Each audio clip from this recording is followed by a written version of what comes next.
साथियों नमस्कार, जोहार। जीटी रोड लाइव में आपका स्वागत है। मैं हूं अभिषेक सिंह। राज्यसभा का चुनाव बहुत नजदीक है और जैसे जैसे वक्त करीब आ रहा है वैसे ही तमाम राजनीतिक दल, चाहे वो इंडिया गठबंधन के हो या एनडीए फोल्डर के हो, अपने अपने दावेदारी को अंतिम रूप देने में लग गए हैं। वहीं पार्टी स्तर पर भी देखिएगा तो अब जो नाम तय होना है उसकी जो अब अंतिम निर्णय है, उस स्थिति पे चाहे वो पॉलिटिकल पार्टियां हो चाहे वो गठबंधन दल के सदस्य हो, पहुंच चुके हैं।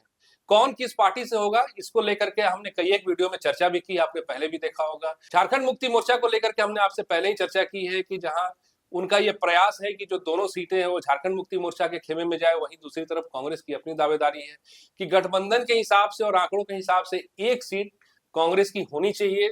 वहीं दूसरी तरफ भारतीय जनता पार्टी भी अपने दांव पेच को आजमाने के अंतिम पड़ाव पे है और अब लगभग ये तय माना जा रहा है कि कौन से पार्टी के उम्मीदवार होंगे बहुत जल्द हमारे और आपके सामने होंगे। इन तमाम मुद्दों पे हम चर्चा करेंगे। देख रहे हैं आप फ्रेम में हमारे साथ वरिष्ठ पत्रकार सरोज कमल जी हैं। स्वागत है सर आपका। और सर राज्यसभा में जरा पिक्चर को क्लियर किया जाए सर। आपने बात रखी थी जेएमएम जी। जेएमएम ने एक चिट्ठी जारी की अभिषेक भाई जी। चुनाव आयोग के नाम की थी 2-3 दिन पहले। उसके अंदर से जो स्वर निकलता है यानी कि भाव जो 2-3 तरह के, 2-3 राजनीतिक मायने। पहला तो ये है कि उसमें कहा गया है कि हमारी 56 सीटें हैं जी। गठबंधन में, ये लोग शामिल हैं, यानी कि बता रहे कि हम एकजुट हैं। ये करते तो ये हो गया। और भारतीय जनता पार्टी के नेताओं की तरफ से जैसे बाबूलाल मरांडी का नाम लिया गया है, हालांकि कई नेताओं ने कहा, अमर कुमार बावरी का बयान आया कि हम उम्मीदवार उतारेंगे। उस चिट्ठी में कि जब उनके पास आंकड़ा नहीं है तो ये क्यों ऐसे सवाल कर रहे हैं, यानी कि वो कुछ छेड़छाड़ करेंगे, खरीद फरोख्त करेंगे। तो चुनाव आयोग ध्यान रखे इन बातों का। इसके ये माने। अब दूसरे माने राजनीतिक पंडित ये निकाल रहे हैं कि क्या अंदर खाने कोई बातचीत हो गई है क्या, कि ये सब बाहरी, ये बाहर में बताना है,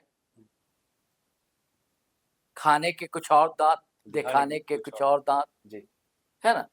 ये वाली बात कि हमने तो पहले कहा था, हमें डर था कि ऐसा हो सकता है। अब पहले से तैयारी हो कि हाँ आप खड़ा कीजिए ना उम्मीदवार, इधर तैयार है ना लोग, आपको 6 चाहिए ना 7 चाहिए ना, जितने चाहिए हम दे देंगे। ऐसे एनालिसिस भी लोग कर रहे हैं। इसमें कितनी सच्चाई है, इसके पीछे कई कारण नहीं तो झारखंड मुक्ति मोर्चा को किस चीज का भय है सर, जो निर्वाचन आयोग को इस तरह की चिट्ठी लिख रहा है? यही तो मैंने बताया ना आपको, दोनों भाव बताए। एक तो ये बताया कि भाई हम लोग एकजुट है, तो एकजुट है तो डर एकजुट है यानी कि दोनों जो है हम ही प्रत्याशी खड़ा करें। आपको लग रहा है दोनों एकजुट है सर? नहीं, ये एक भाव ये है, उस चिट्ठी का एक भाव ये है कि हम लोग एकजुट है 56 लोग और हम लोग 2 कैंडिडेट हमारा जीत सकता है। लेकिन इस दरम्यान भारतीय जनता पार्टी दावा किस आधार पर कर रही है, यानी कि वो खरीद फरोख्त करेगी क्या, इस पर चुनाव आयोग आप गहरी नजर रखिए जी। एक ये भाव इंडिया अलायंस के लोगों को, कांग्रेस को बताने के लिए कि हम लोग 2 यानी कि एक आपका होगा एक हमारा होगा, हम लोग जीतने की स्थिति में है। राजनीतिक पंडित ये कह रहे हैं कि ये जो चिट्ठी दिखाने के लिए कि इंडिया अलायंस को बताने के लिए, और इसके पीछे की फील्डिंग कुछ और है। हाँ, कुछ और फील्डिंग ये कि अंदर खाने बातचीत हो गई हो भाजपा से कि एक जेएमएम का कैंडिडेट होगा, एक आप खड़ा कर दीजिए। और कितने चाहिए जो आप कह रहे हैं? 5 चाहिए? हाँ, हम दे देंगे। अब बाद में अगर कांग्रेस का कैंडिडेट हार जाएगा और जेएमएम भाजपा का जीत जाएगा, तब कहेगा जेएमएम हमने चिट्ठी भी लिखी थी, हमको डर था इस बात का। जी, समझ रहे बात को? हमें इस बात की आशंका थी, इसलिए हमने अलर्ट कर दिया था पहले। जैसे उसमें कुछ एजेंसी है, वो तो आपकी एजेंसी है, सीबी वगैरह का एजेंसी तो आपकी है, तो आप लगाम लगाइए और कहिए उनको कि भैया ऐसा ना हो, कुछ खरीद फरोख्त ना हो, ध्यान रखा जाए। ये जरा नाम पे आइए ना सर, सीधे सीधे एक बार आते हैं। हाँ, आपको क्या लगता है कि झारखंड मुक्ति मोर्चा 1 सीट और कांग्रेस की 1 सीट लगभग तय है? तो एक तरह से जो दिखता है, जो राजनीतिक गलियारे में चर्चा है, ऐसा महसूस किया जा रहा है इस सीट में। तो अगर झारखंड मुक्ति मोर्चा से होगा सर, तो वो कौन होगा? कई एक नाम आप देख रहे हैं जो उभर कर आ रहे हैं राजनीतिक पटल पे। कभी कल्पना सोरेन का जिक्र होता है, कभी जो उनकी बहन है अंजलि सोरेन का नाम बहुत ज्यादा है। अब अंजलि सोरेन का इसलिए नाम ज्यादा है कि हम लोगों ने एक वीडियो किया था, आपको याद होगा, जिसमें सीता सोरेन की संभावना थी, जी इसलिए हम लोगों ने कहा था कि सीता सोरेन ने खुद आकर बयान दिया था, कि अगर पार्टी के आला कमान चाहे मोदी जी चाहे शाह साहब चाहे पार्टी चाहे, तो हम लड़ने को तैयार हैं। कुछ बात होगी जब ही ना, क्योंकि अचानक वो एक्टिव हो गई थी। हाँ लगातार। हाँ, ऐसे अभी अंजलि सोरेन का बयान दरअसल आ गया अभिषेक भाई, उन्होंने कहा कि हम लड़ने को तैयार हैं राज्यसभा का चुनाव। जबकि अंजलि सोरेन संभवतः उड़ीसा, हाँ, उड़ीसा मयूरभंज इलाका है, वहाँ पार्टी के उम्मीदवार भी रही हैं, काफी हद तक सक्रिय स्थानीय स्तर पे उन्होंने पार्टी को मजबूत भी बिल्कुल मजबूत किया है, जेएमयू को मजबूत किया है। उनकी एक लंबी लड़ाई है।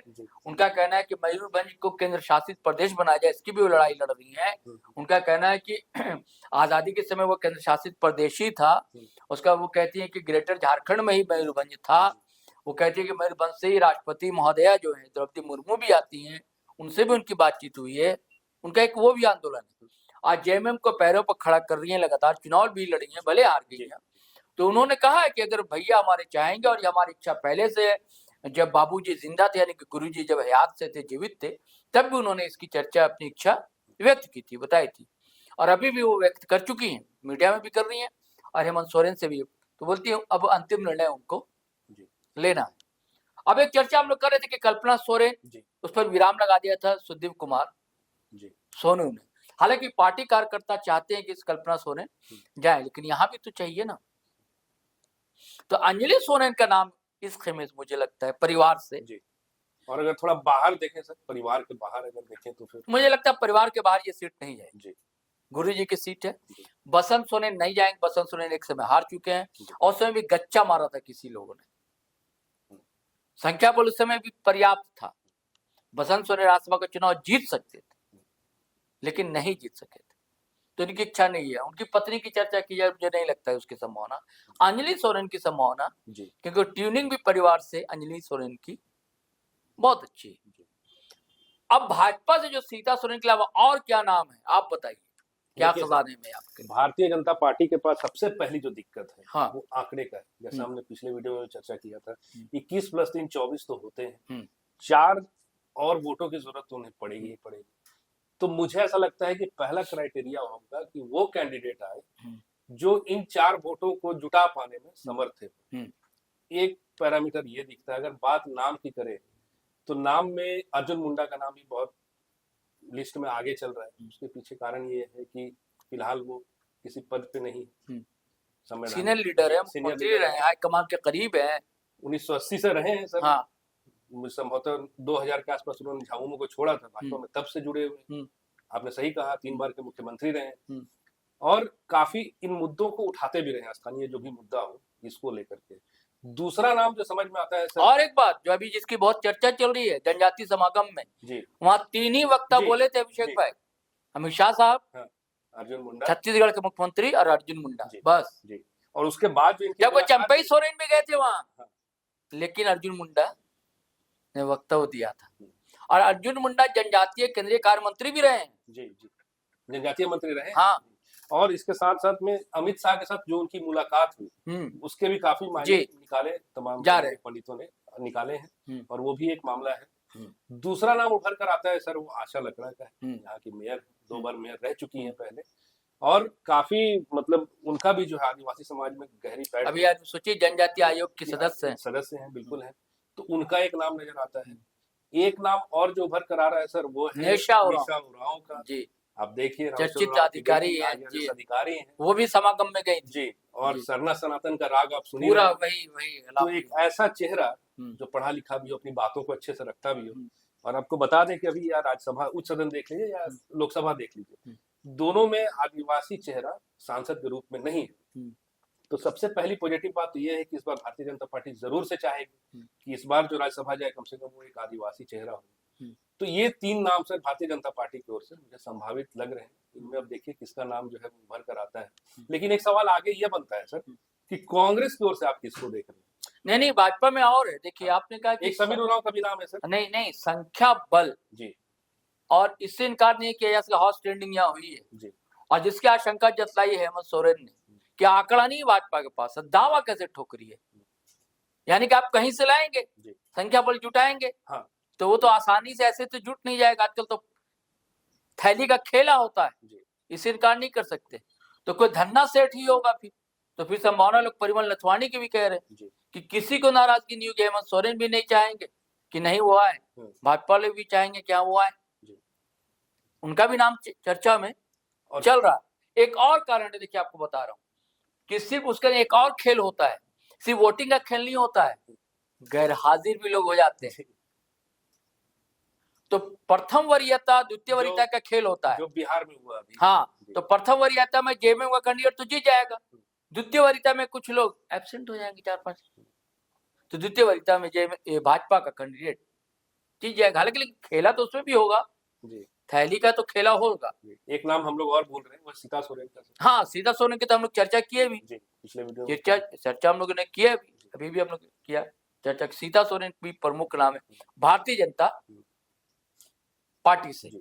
हाँ, क्योंकि देखिए भारतीय जनता पार्टी के साथ एक चीज है, आप ध्यान रखिएगा, गौर कीजिएगा कि भारतीय जनता पार्टी के साथ जो जुड़ता है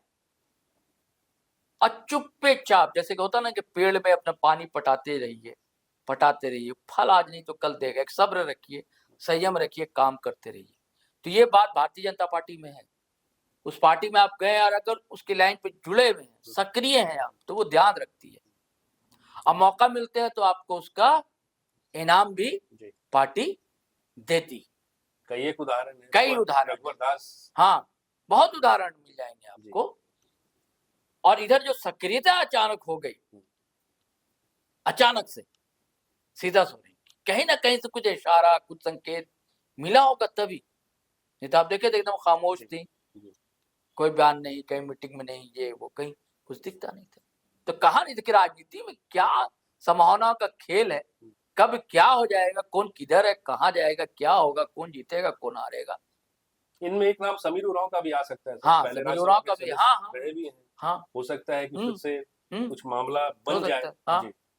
तो आगे कांग्रेस का आप कह हाँ, यही सवाल पूछ रहा था सर, हाँ, कि कांग्रेस की ओर से आपको कौन? कांग्रेस में एक नाम बस मुझे लगता है अब तक जो दिख रहा है वर्कर, जो पिछले दिनों दिल्ली गए थे, हेमंत सोरेन तो मिले भी थे, धीरज साहू 3 टर्म हालांकि वो रह चुके हैं, 3 टर्म राज्यसभा सदस्य रह चुके हैं, लेकिन वो बड़े बिजनेस टाइकून है, वो दिल्ली में रहना, एक जगह भी मिल जाती है और सरकारी गलियारों में आना जाना हो जाता है, और बिना सरकार के तो कुछ काम वाम होते नहीं है।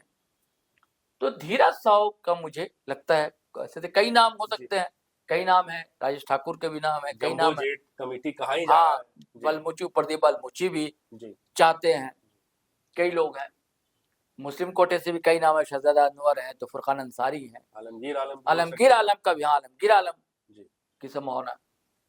तो ये है, लेकिन अब मुझे बड़ा शक लगता है, अभी जैसे स्थिति तस्वीर देख रहा हूं अभिषेक भाई, कि कांग्रेस का उम्मीदवार जीत पाएगा कि नहीं,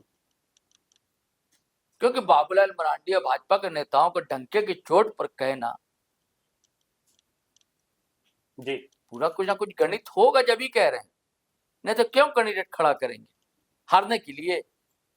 ये तो जाहिर सी बात है सर, कि जब आपके पास बहुमत नहीं है फिर भी आप इतने विश्वास के साथ इस बात को, विश्वास के साथ, जबकि विपक्ष के पास पूर्ण बहुमत है। ऐसा नहीं है कि वहां से कोई संभावना हो, अगर सीधे स्तर पे देखिए तो सीधा सीधा बहुमत उनके पास है। हाँ। और एग्जैक्ट वही नंबर है जो चाहिए, और ये कहीं नहीं है, वहां पे 4 सीटों का अंतर, बड़ा अंतर है सर।